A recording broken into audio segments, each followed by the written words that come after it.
بسم اللہ الرحمن الرحیم۔ السلام علیکم ورحمۃ اللہ وبرکاتہ۔ صحیح بخاری شریف حدیث نمبر 58۔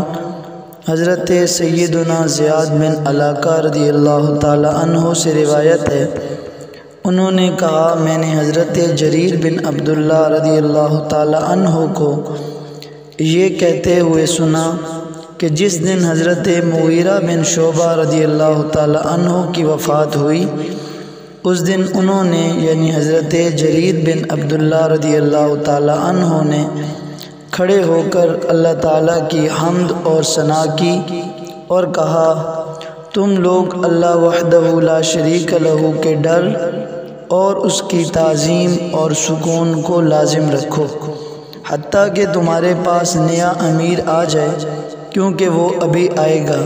پھر کہا، اپنے سابق امیر کے لیے اللہ سے معافی طلب کرو، کیونکہ وہ بھی معافی کو پسند کرتے تھے۔ پھر کہا، حمد و صلوات کے بعد میں یہ کہتا ہوں کہ میں نبی پاک صلی اللہ علیہ وآلہ وسلم کے ساتھ حاضر ہوا۔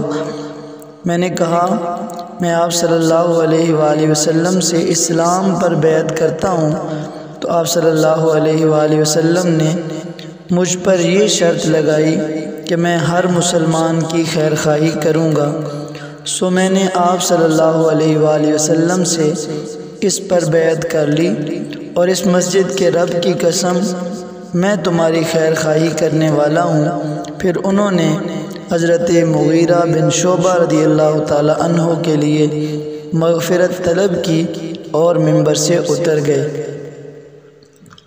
سامعین محترم، اس حدیث مبارکہ میں پیارے نبی پاک صلی اللہ تعالی علیہ وسلم کے ایک صحابی دوسرے صحابی جو اس دنیا سے انتقال فرما گئے، جو اس دنیا کو چھوڑ کے چلے گئے، ان کے جنازہ کے پاس کھڑے ہیں اور اللہ تعالیٰ کی حمد و ثنا بیان کرتے ہیں، اور پھر لوگوں کو اللہ وحدہ لا شریک سے ڈرنے، اس کی تعظیم کرنے کا حکم ارشاد فرماتے ہیں، اور ساتھ ہی ساتھ تمام صحابہ سے، سامعین سے وہ فرماتے ہیں کہ اپنے امیر کے لیے اللہ سے معافی طلب کرو، کیونکہ وہ بھی معافی کو پسند کرتے تھے۔ اور پھر اپنا ایک واقعہ بیان کرتے ہیں حضرت جریر بن عبداللہ کہ میں حضور کی بارگاہ میں حاضر ہوا تو میں نے حضور سے عرض کی، یا رسول اللہ، میں آپ سے اسلام پر بیعت کرتا ہوں۔ تو آپ صلی اللہ علیہ وآلہ وسلم نے فرمایا، نہیں، اس کے ساتھ یہ بھی کہو کہ میں ہر مسلمان کی خیر خواہی کروں گا۔ تو آپ فرماتے ہیں، میں نے اسی طرح کہا کہ حضور میں اس بات پر بھی آپ کی بیعت کرتا ہوں۔ اور پھر حضرت جریر بن عبداللہ رضی اللہ تعالی عنہ نے مسجد کے رب کی قسم اٹھا کر یہ اعلان کیا کہ مجھے اس مسجد کے رب کی قسم ہے، یعنی اللہ کی قسم ہے کہ میں تمہاری خیر خواہی کرنے والا ہوں۔